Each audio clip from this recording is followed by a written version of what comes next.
बिस्मिल्लाहिर्रहमानिर्रहीम। अस्सलामुअलैकुम। सूरह बकरा आयत नंबर 122।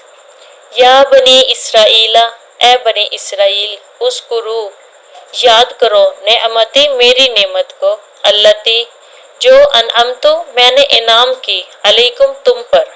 ए बनी इसराइल, याद करो एहसान हमारे जो हमने तुम पर किए। बनी इसराइल, इसराइल एक इब्रानी ज़बान का लफ्ज़ जिसका माना अब्दुल्ला है, और अब्दुल्ला हज़रत याकूब अलैहिस्सलाम का दूसरा नाम है।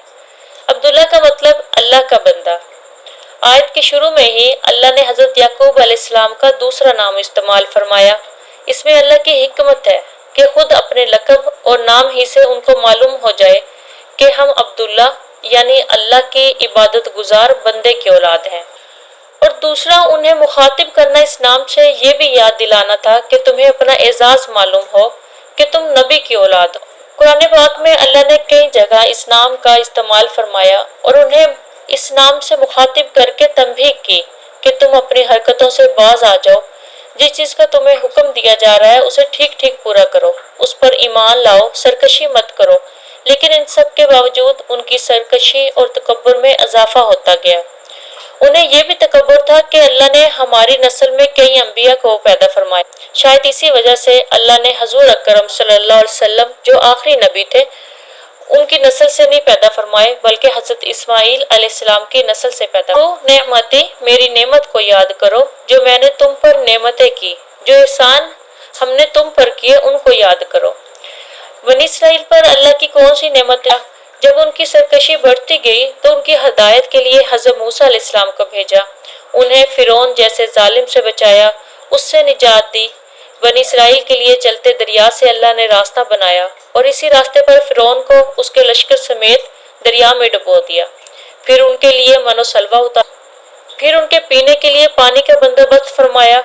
12 कबीले थे, उनके लिए 12 ही चश्मे अल्लाह ने जारी फरमाए। उन पर तौरात नाजिल फरमाई, उन पर बादलों का साया किया। बनी इसराइल को हज़रत दाऊद और हज़रत सुलेमान अलैहिस्सलाम के ज़माना में शान और शौकत दी और ऐसी हुकूमत दी जो उनके बाद किसी और कौम को नहीं मिली। और अल्लाह फरमाते हैं उस्कुरू नेमती, मेरी नेमत को याद करो। तो नेमत को कैसे याद किया जा सकता है? जब भी किसी चीज़ को हमने याद रखना होता है तो हम उसका बार बार तज़किरा करते हैं। तो इसी तरह अल्लाह की नेमतों को याद रखा जाए, उनका जिक्र किया जाए। और इंसान अपने आप को मिलने वाली नेमतों को जब बैठ के बार बार सोचता है, उनको याद करता है, तो उससे शुक्र की कैफियत पैदा होती है और अल्लाह का शुक्र अदा करने की तौफीक मिलती है। व अन्नी, और बेशक मैंने फजल तुमको फजीलत दी अलल आलमीन, तमाम आलम पर, तमाम जहान पर।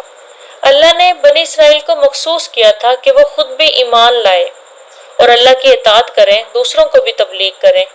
अल्लाह ने उन्हें इमाम बनाया था, रहनुमाई के लिए मुंतखब किया था और बाकी लोगों पर उन्हें फजीलत दी। उन्होंने जवाब में क्या समझा कि फजीलत शायद इसराइल की नस्ल में होने की वजह से है। और अल्लाह ने फजीलत दी है इंसानों को एक दूसरे पर, एक कौम को दूसरी कौम पर। इसी तरह अपनी किताबों को एक दूसरे पर फजीलत दी, जिस तरह कुरान पाक को तमाम आसमानी किताबों पर फजीलत हासिल है। रसूलों को भी एक दूसरे पर फजीलत दी, सबको एक जैसा नहीं रखा। जिस तरह उस अल्लाह ने नवाज दिया, जिस तरह तकसीम कर दी, उसी पर आमीन कहें। शुक्र करें उसकी नेमतों का जो उसने अता की, क्योंकि अल्लाह फरमाते हैं जो शुक्र करता है उसे और नवाजा जाता है, और जो ना मिला उस पर सब्र करें।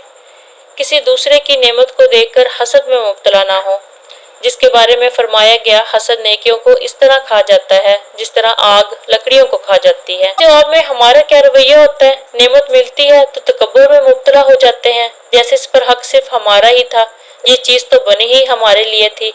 अल्लाह का शुक्र अदा करने की जगह गुरूर में आ जाते हैं, और अगर कुछ छिन जाए तो बेसब्रे हो जाते हैं, जैसे हमें कभी कुछ मिला ही नहीं।